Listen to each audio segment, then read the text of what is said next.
Sekiro Shadows Die Twice. After a decade of dark fantasy RPGs, From Software finally decided to lay the Dark Souls IP to rest, but instead of reviving Armored Core right away, they chose to make something new.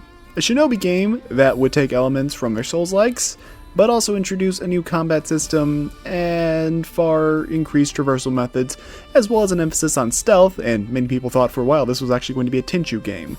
And this would also be their first game to win the Game of the Year award. While this game lacks the variety of other From Software titles in terms of combat, it has a far more refined combat system that's been sanded down to perfection, and I want to talk about its boss fights. But first, let's talk about Thymesia. April Fools, nerds! Before we grapple hook our way into feudal Japan, I figured I'd cover a game that was inspired by its combat system and wanted to do its own twist on it. Playing as an alchemist witch doctor, you have a weird setting with a plot that honestly I barely follow, but it's a Souls-like. These plots are homogenized 90% of the time anyways. Don't be too mad about the bait and switch, guys. I will be doing a Sekiro video in the future, but that game is a lot harder and a lot longer, so it'll take some time. Until then, let's rank the bosses of this nifty little indie game as we go all out with a tier list and all over the place with a tier list. There's garbage, and there's actually some pretty high quality stuff in here too. Let's get started. Number 10, Sound of the Abyss. If there was any sentence I could use to describe this boss, it would be, at least you tried. And that is the one positive I will give this fight. It's weird because I don't have some raging hate boner for this boss or deep-seated vendetta. In fact, I beat it on my first attempt.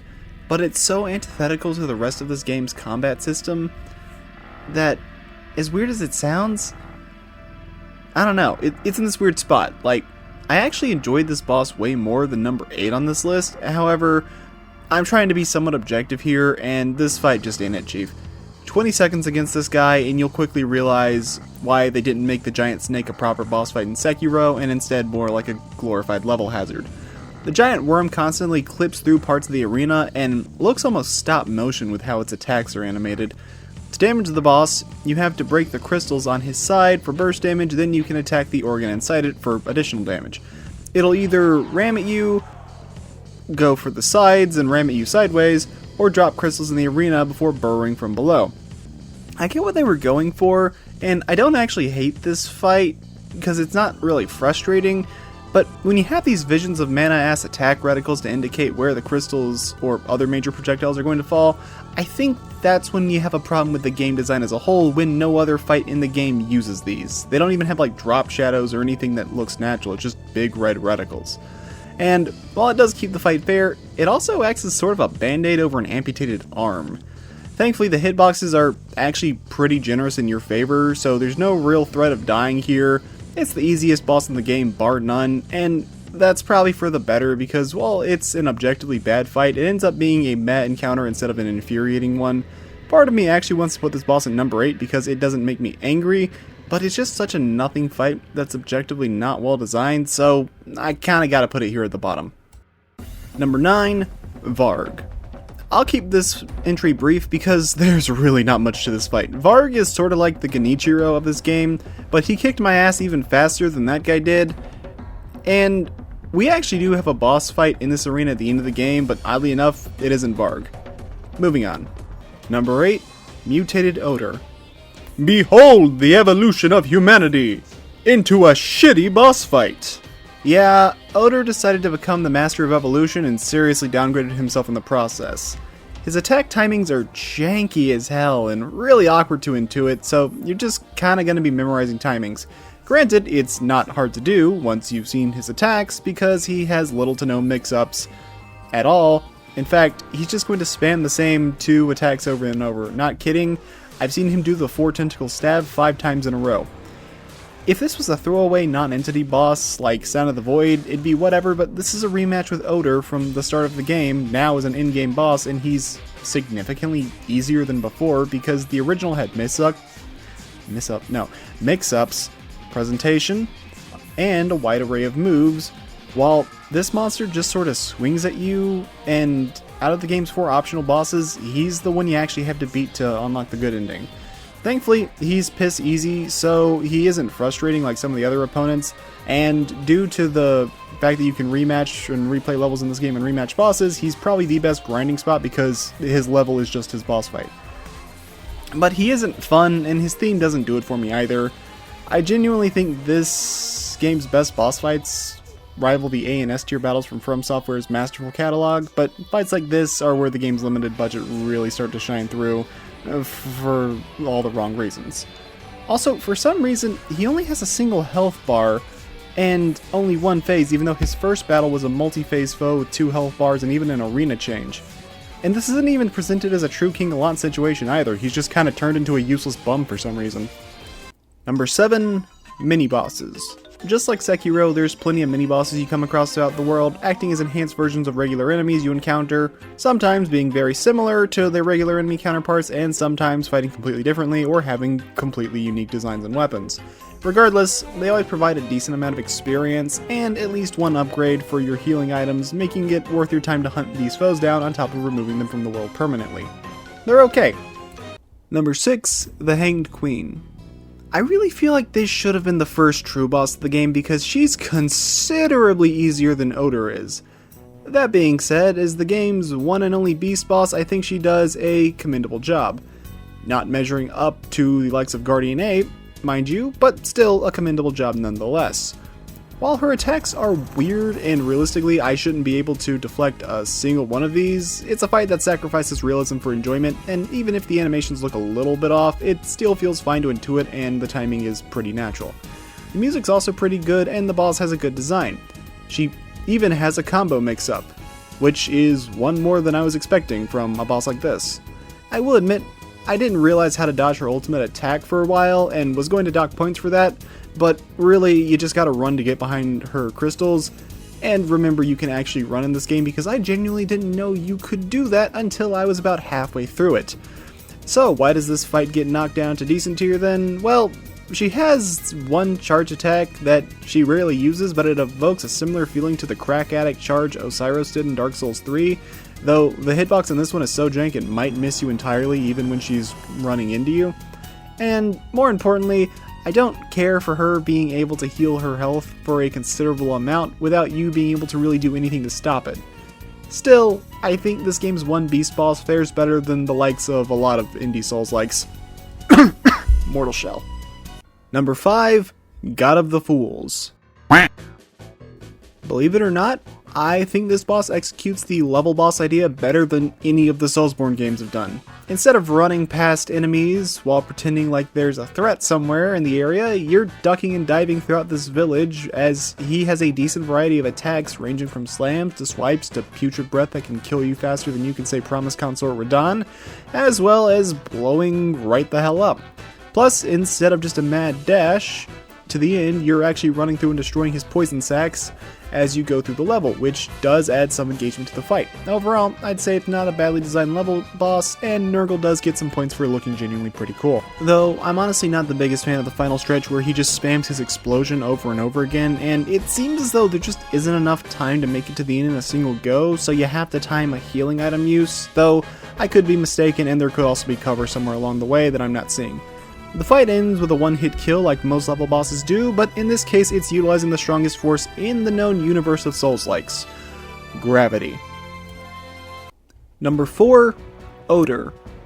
Yes, we did in fact skip right past good tier and jump straight up to great. I could easily see Odor taking the top spot on other people's lists, but I have a few issues with it that are probably more of a me thing. Presentation-wise, he might take the top spot as you fight him in the circus tent stained with blood and foul corruption as his crazy experiments have gone on. Phase 1 has him using his cane to beat the crap out of you, as well as throwing cards, kicking you with a delayed attack, and the Virgil Judgment Cut thing. It's cool, but it's a lot to keep track of, and honestly, a bit too much actually. This boss is one that I think is honestly a little bit overtuned as the first required boss in the game and the wall you have to beat to access any of the optional content. His damage output rivals the in-game bosses and his difficulty is just as high. The only problem is this is the early game, so unless you're willing to grind for several hours against enemies that give nothing for experience, you won't have a lot of abilities that you do for the in-game bosses, and you can barely even customize your build as is at this point. His second phase definitely has the pizzazz needed for a cool boss fight with the shadows overtaking the arena, but his dash attack is so freaking weird. Like, he'll literally run right past you and circle back to finish the attack if you're up close, and I can't decide if that's a clever design choice or kinda bullshit. Some may love this fight and think that it sets too high of a bar for the bosses that come later, but personally I disagree. I just think it's too early in the game. This boss feels a bit overwhelming for the first required boss of the game, and I could see it leading to people dropping the game. It'd be one thing if he was preparing you for the challenges to come in this game, but you don't fight another humanoid boss after him until the end game, and even then the only bosses that outclass him in terms of difficulty are the game's final boss and super boss, and when his supposed evolved form that you fight in the end game is a complete joke when it's not played as one, I think we have a bit of a problem here. Honestly, this boss has the makings for a 10 out of 10 fight, and if you think he's one, then I won't say you're wrong. But I think he really should have had his places swapped out with at least the Hanged Queen as the first required battle, and this is no earlier than the second. Number 3, Varg. Hey, what can I say? I'm a sucker for the trope of rematching the first boss later in the game, and while you could argue Oder was the first real boss fight since the fight with Varg only lasted about 10 seconds, Oder's mutated form sucks. Compared to the other in-game foes, Varg is not as complicated. He's a man with a big ass sword and he's gonna ram it right up your ass, but that doesn't mean he's bad. In fact, I actually think he still does a great job preparing you for the in-game boss gauntlet. All of his attacks are slower than the other in-game bosses, but he still has combo and timing mix-ups. However, his attacks all feel natural to deflect and dodge, but are also punishing enough that you need to deflect them, and his ultimate attack has a more than felt telegraph with a scream telling you to get the hell out of the way. It's a case where the best way to handle this boss is to stay right up in his face so he can't use any scary distance closing attacks and just stick to the Unga Bunga. And while this Dance of Death is slower than some, it's still a beat I can jam to. Plus, thematically, Varg is just plain cool, as he has the trope I love of rematching the first boss much further into the game to show how far the player has come one way or another. Your first battle in the tutorial was so quick that you'd be stomped in seconds unless you're a mad lad that beat his tutorial fight then and there for the achievement. Props to you if you did. But I'm not that good. But now, you're here, and not only are you facing off with Varg, but you can match up against him pretty much blow for blow. The simplest storytelling in a lot of ways is often some of the best. Number 2, Corvus. Praise the Lord Jesus Christ Almighty, I actually have someone other than the final boss at number 1 for once. Anyways, if I had a nickel for every time the final boss of a Souls-like was the player character, I'd have 3 nickels. Which isn't a lot, but it's weird that it's happened thrice. I guess considering that this game's plot is basically just Corvus retreading his old memories, it makes sense that the last challenge to overcome would be himself, but this also means that he has the largest moveset in the game. But it's actually not as hard to deal with because it's all the moves you can do, and I like that idea.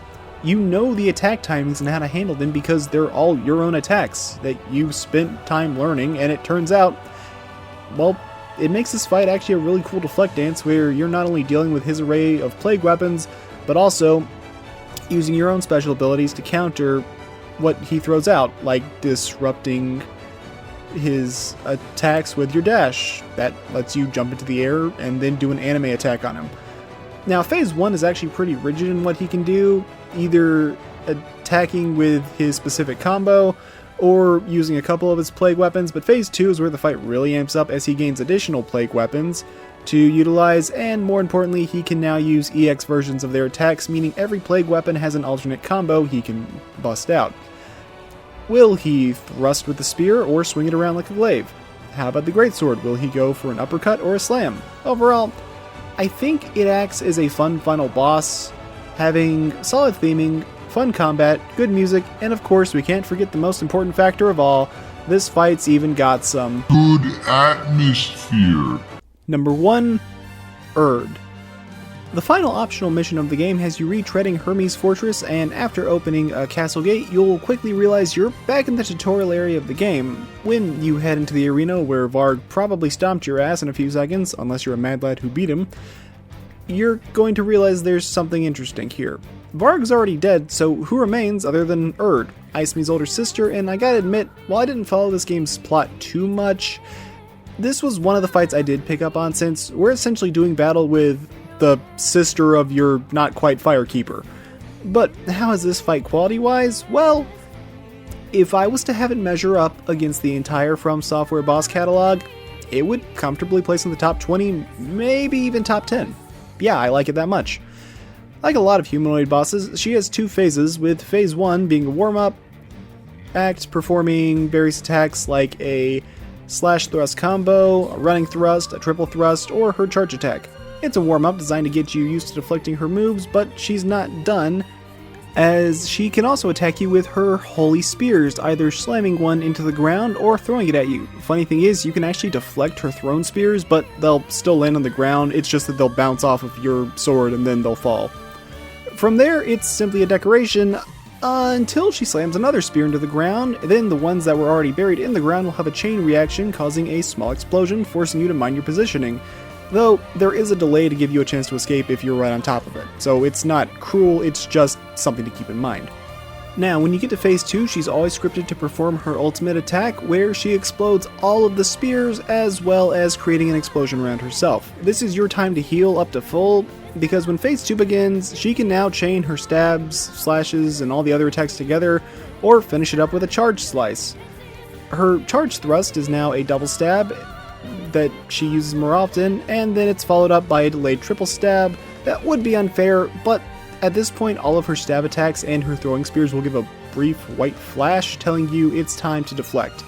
Her damage is surprisingly low, and she actually staggers enough to fully combo her, but all of this is to the game's benefit because phase 2 is pretty much a non-stop dance of death, where there is little to no downtime, to the point that your only real chance to reliably heal is either when she's performing her ultimate or immediately after she whips a charge attack.